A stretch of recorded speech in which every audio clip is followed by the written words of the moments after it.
rabbil alamin. Allahumma sholli ala sayyidina Muhammad wa ali sayyidina Muhammad wa ajil farjahum. Baik kawan semua, kita lanjutkan pembahasan kita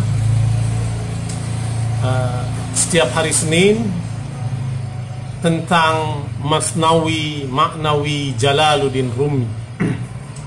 Kalau yang lalu kita sudah membahas tentang story yang pertama, sekarang kita akan berkisah tentang story yang kedua, tentang The Oil Man and His Parrot, tentang pedagang minyak dan burung beo.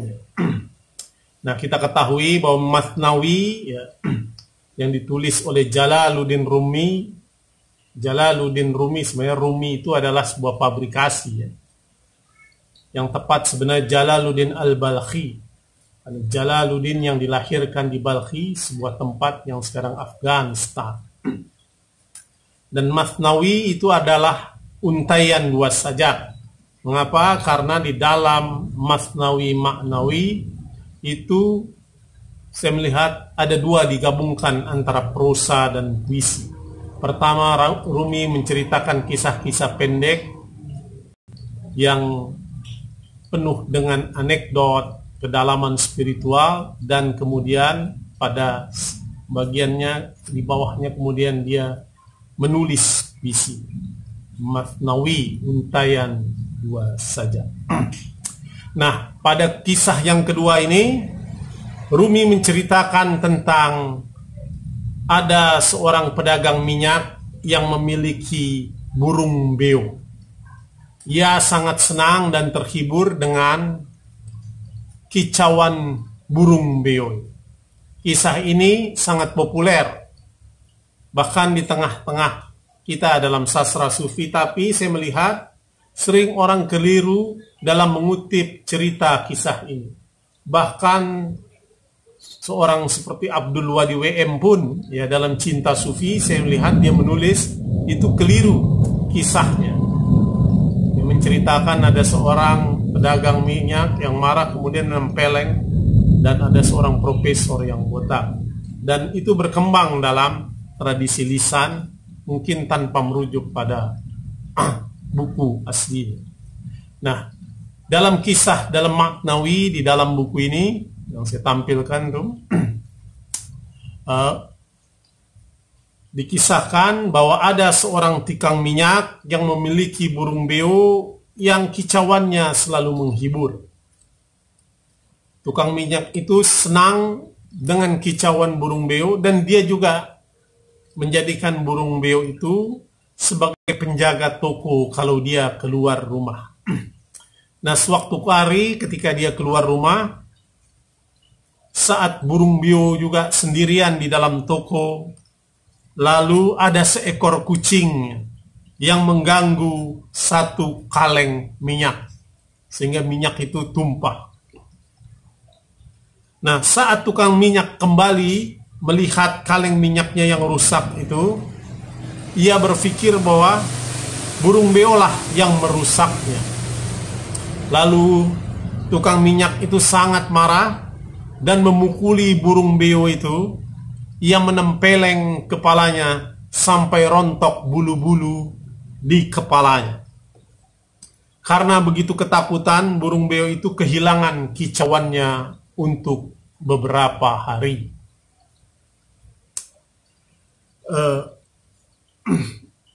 Tapi pada suatu ketika burung beo melihat ada orang berkepala botak melintas ya untuk berbelanja.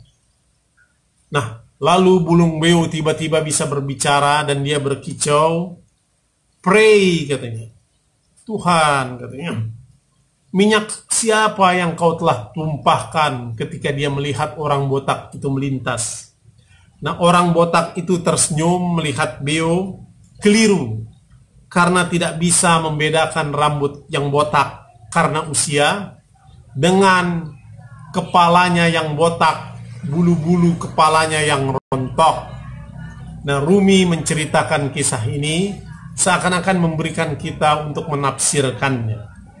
Dalam kisah ini ada 4 tokoh yang ditampilkan oleh Rumi.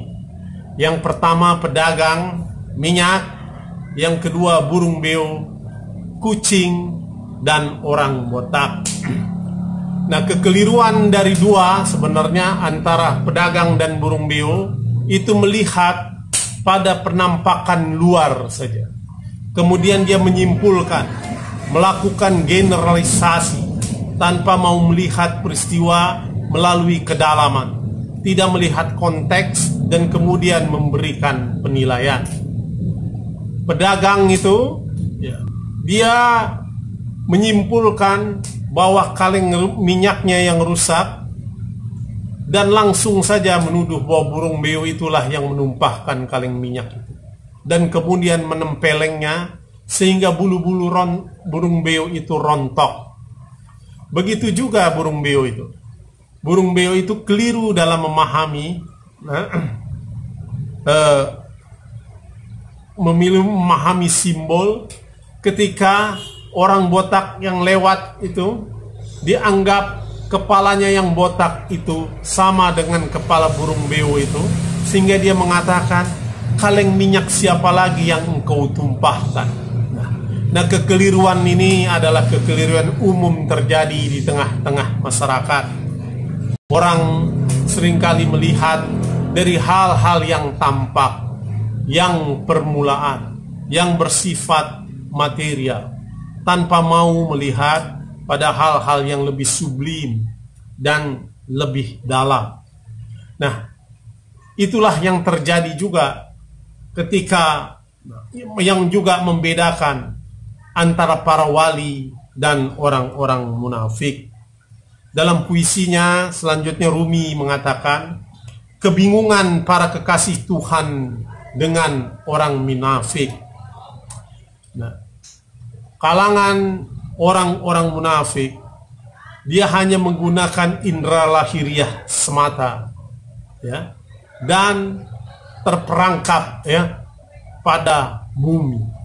Sementara para kekasih Tuhan melihat dengan indera spiritual dan menjadikannya sebagai tangga menuju surga.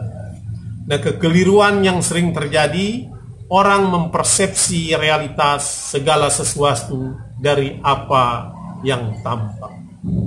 Nah, untuk menjelaskan kisah itu, Rumi kemudian menulis puisi, dan ada puisi yang menarik pada terakhirnya. Dia mengatakan begini, they give title Muhammad to Musailamah al-Kazzab. Mereka, maksudnya orang-orang yang melihat hanya pada dimensi lahiriah, penampakan, kemudian melakukan overgeneralisasi, penilaian tanpa melihat kedalaman, tidak memahami konteks.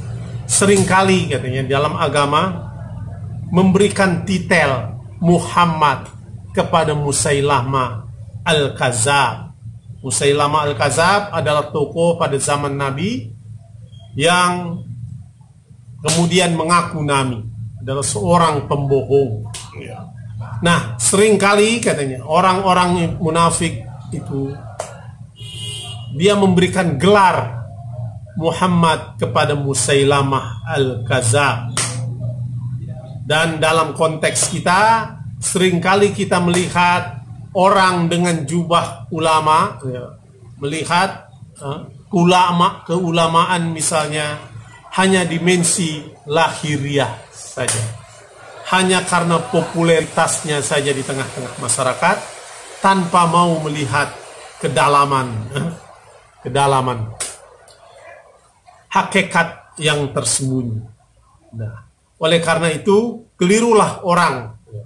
Pada zaman Rumi mengatakannya, seringkali orang memberikan gelar Muhammad, maksud Nabi Muhammad, kepada Musailamah al-Kazzab.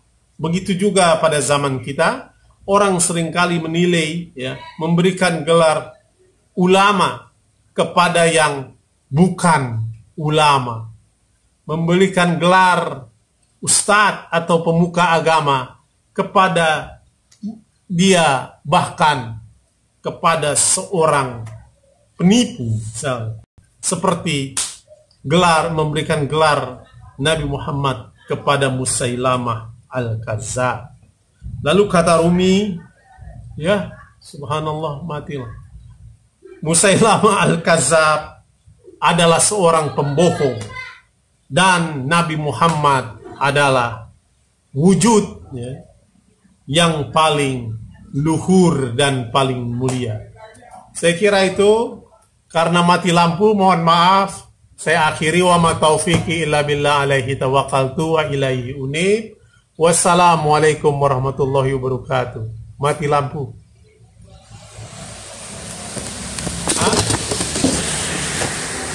Banjir, Man.